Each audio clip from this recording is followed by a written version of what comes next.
Grand rising, grand arrival, grand return, peace and blessings to the righteous and the repentant alike. I'm Chief Sophia of the AMERICAN Band of Indians, and this is our Olympians video, continuing with our subject matter. This one is about the Temple of Sagittarius, which is ruled by Zeus. It's Zeus in the ancient Greek pantheon, it's Jupiter in the Roman pantheon, and the Hindu pantheon, this is Indra, okay? And it's the king of the gods, the god of sky, rain, thunder, and lightning. And so if you have a lot of Sagittarius in your chart, please go to the Zeus Wikipedia. That's where I'm going to read from. We're just going to add, a few comments in here and there, and get a good understanding and knowledge of yourself. I don't have Sagittarius in my chart. Hardly any Sagittarius, actually. I think maybe I have one thing in Sagittarius, actually, now I'm thinking about it. But I'm not heavy on Sagittarius placement. So if you are, this is your guy. You want to go and take a look at his chart, okay? So Zeus is the king of the gods, obviously. He is a sky and thunder god in ancient Greek religion and mythology who rules the king of the gods on the Mount Olympus. Zeus is the child of Kronos and Rhea, the youngest of his siblings to be born, though sometimes reckoned the oldest as the others required disgorging from Kronos' stomach. In most traditions, he is married to Hera, by whom he is said to have fathered Ares, Aletheia, Hebe, and Hephaestus. At the oracle of Dodona, his consort was said to be Dion, by whom the Iliad says he followed Aphrodite. According to Theogony, Zeus's first wife was Metis, by whom he had Athena. Zeus was also infamous for his erotic escapades. These resulted in many divine heroic offspring, including Apollo, Artemis, Hermes, Persephone, Dionysus, Perseus, Heracles, Helen of Troy, Minos, and the Muses. He was a respected sky father who was the chief. Miss Tina labeled all the papers so no one should get their trays confused today. Okay. Except someone else's tray. Okay. All right. I'm sitting right here. He was a respected sky father who was the chief of the gods and assigned roles to others. Even the gods, who are not his natural children, address him as father, and all the gods rise in his presence. He was equated with many foreign weather gods, permitting the Persunas to observe that Zeus is king in heaven and is a saying common to all men. Among his symbols are the thunderbolt and the eagle. Okay, America's symbol is the eagle, so obviously Zeus is the god of this land. I mean, this should not even be up for discussion. And yet, does anyone talk about Zeus? And we have a Sagittarius ascendant. America has a Sagittarius ascendant, okay? Zeus is the father of this land. He is the god of this land, okay? Are these people worshiping Zeus or are they worshiping Kronos? Because that's a problem. We don't allow Kronos worship on our land, okay? So all those people worshiping Kronos have to go because we don't allow Kronos worship on our land, okay? Very simple. In addition to his Indo-European inheritance, the classical cloud gatherer also derives certain iconographic traits from the cultures of the ancient Near East, such as the scepter, okay? We're not going to read his name. Let's do his mythology. In Hesiod's Theogony, Kronos, after castrating his father Uranus, or Kronos, his name is not Uranus, his name is Kronos, okay? He becomes the supreme ruler of the cosmos and weds his sister Rhea, by whom he begets 3 daughters and 3 sons, Hestia, Demeter, Hades, Poseidon, and lastly wise Zeus, the youngest of the 6. He swallows each child as soon as they are born, having received a prophecy from his parents, Gaia and Kronos, that one of his own children is destined to one day overthrow him as he overthrew his father. This causes Rhea unceasing grief, and upon becoming pregnant with her 6th child, Zeus, she approaches her parents, Gaia and Uranus, Kronos, seeking a plan to save her child and bring retribution to Kronos.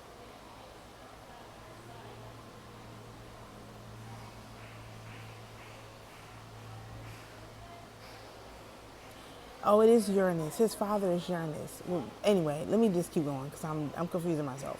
Following her parents' instructions, she travels to Lyctus in Crete, where she gives birth to Zeus. Handing the newborn over to Gaia for her to raise, Gaia takes him to a cave in Mount Aeginum. Rhea then gives Kronos, in the place of the sun, a stone wrapped in swaddling cloths, which he promptly swallows, unaware that it is not his son. When Hesiod gives Lyctus as Zeus' birthplace, he is the only source to do so. Other authors give different locations. The poet Emunos of Corinth, according to John the Leiden, considered Zeus to have been born in Lydia, while Alexandrian poet Callimachus, in his hymn to Zeus, says that he was born in Arcadia. Okay, we're not going to talk about them. Okay, while the theogony says nothing of Zeus' upbringing other than he grew up swiftly, other sources provide more detailed accounts. According to Apollodorus, Rhea, after giving birth to Zeus in a cave in Dicte, gives him to the nymphs Astraea and Ida, daughters of Melicius, to nurse. Ida, Medina, okay.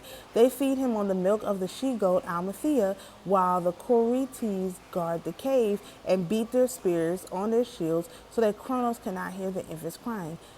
Diodorus Siculus provides a similar account, saying that after giving birth, Rhea travels to Mount Ida and gives the newborn Zeus to the Corites, who then takes him some nymphs not named, who raise him on a mixture of honey and milk from the goat Almathea.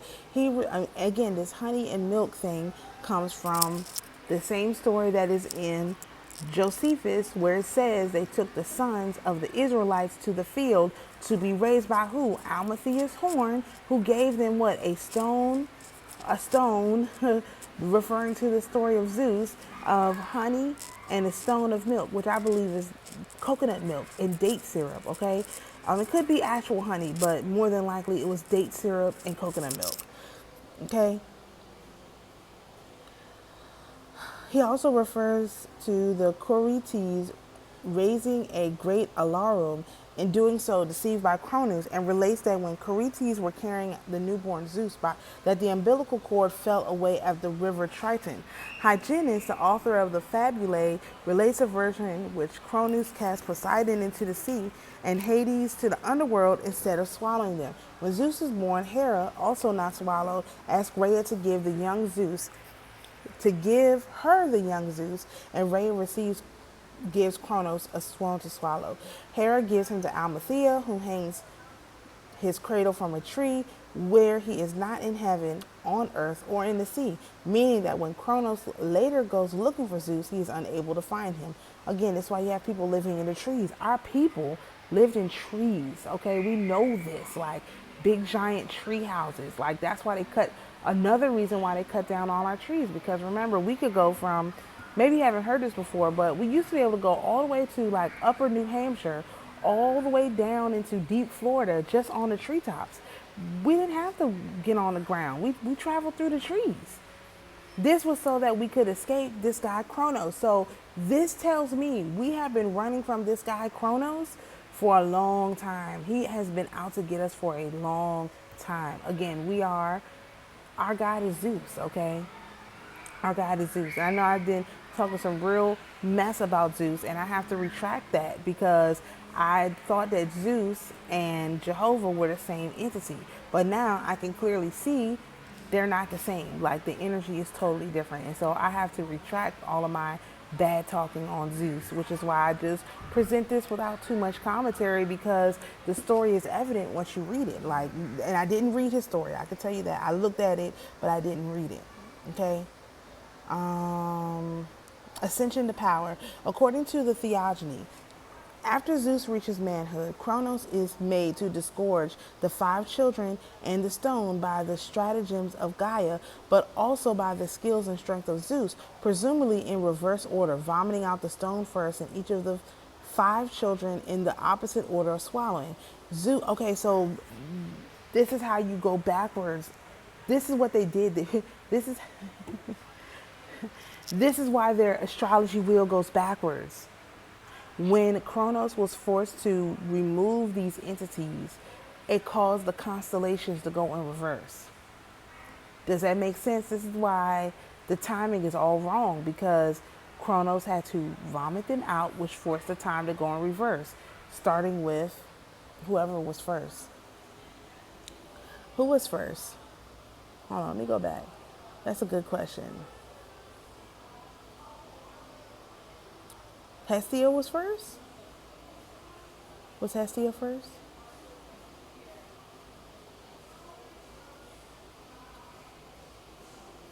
and Zeus was last. Hestia is Capricorn. Hestia is Capricorn. We're going to talk about Hestia, so I won't go into too much detail, okay?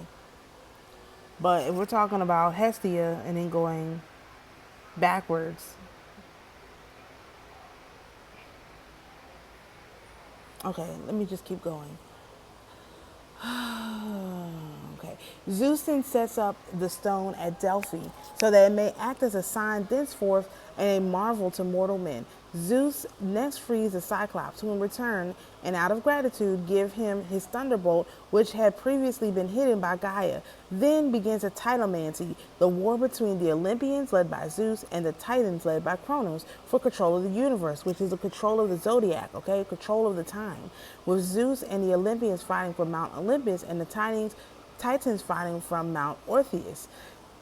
The battle lasts for 10 years with no clear victor emerging until, upon Gaia's advice, Zeus releases the 100-handers who, similarly to the Cyclops, were imprisoned beneath the Earth's surface. And we talked a little bit about the 100-handers when I was talking about the Grey, and they have 100 hands and 100 feet or something like that. He gives them nectar and ambrosia and revives their spirits, and they agree to aid him in war. Zeus then launches his final attack on the Titans, hurling bolts of lightning upon them, while the 100-handers attacked with barrages of rocks, and the Titans are finally defeated. Zeus banishing to Tartarus and assigning the 100-handers the task of acting as their warders. So listen, let's just take a brief look at this mythology.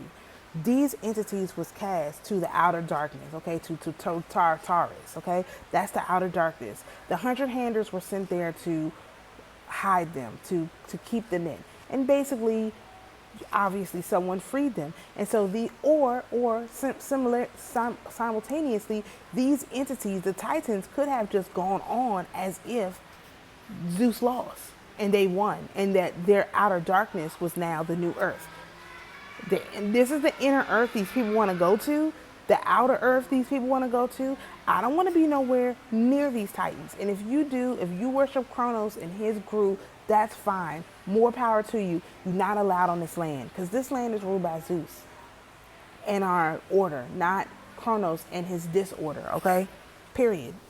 I'm going to keep saying that because it's a lot of confusion out here, and it's all because of this guy. Not Zeus, but Kronos, okay? Upon assuming his place as king of the cosmos, i.e. king of the constellations, Zeus' rule is quickly challenged. First of these challenges of power comes from the giants, who fight the Olympian gods in a battle known as the Giantomancy. According to Hesiod, giants are the offspring of Gaia, born from the drops of blood that fell on the ground when Kronos castrated his father Uranus. There is, however, no mention of a battle between the gods and the giants in Theogony.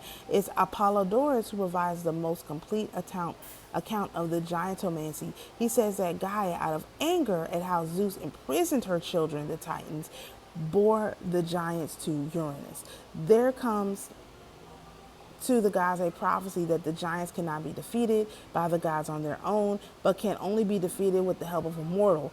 Gaia, upon hearing this, seeks a special pharmacon herb that will prevent the giants from being killed.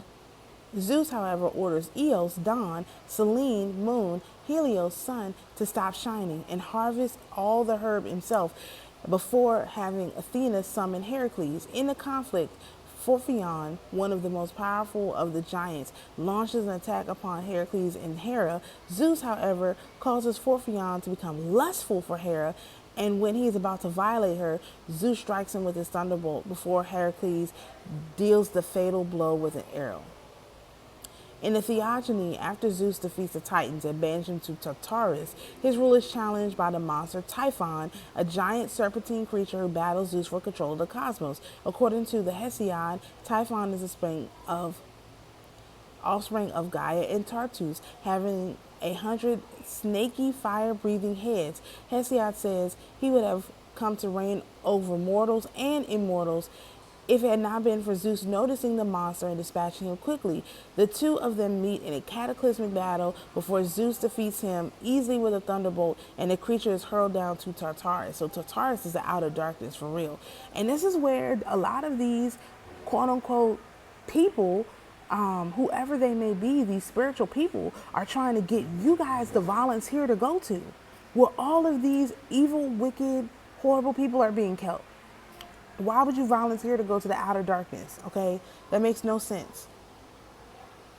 Okay, I'm not going to read all of this. It's a lot. Okay, he gets married to Hera, and then has affairs. Let's see if it talks about, he's got a lot of roles, a lot. Again, if you have Sagittarius in your chart, this is the guy, you know, this is your guy.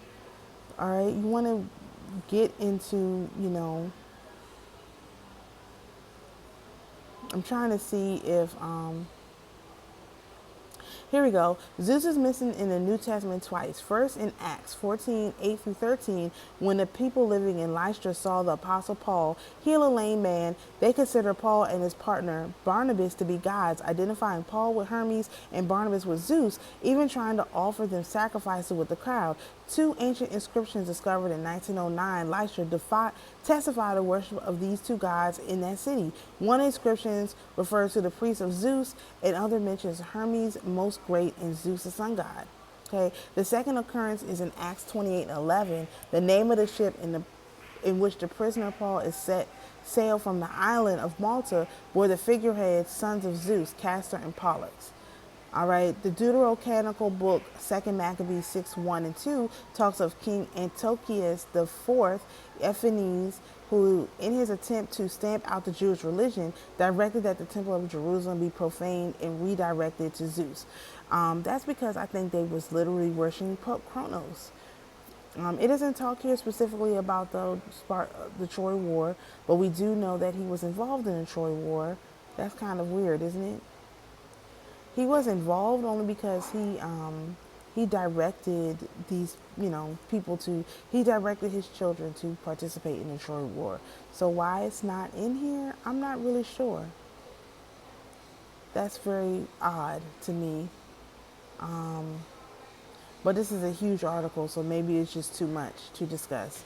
So we'll get to it. I'm sure Zeus is the one who told which sides for everybody to be on and fight in the war. So I think maybe we might find out something else. So I hope this has been helpful for you all. Of course, we're going to continue down this path of discussing these various temples as constellations, and we will, you know, follow the Creator wherever He may lead. So shalom, peace, and blessings, and we'll see you in the next video.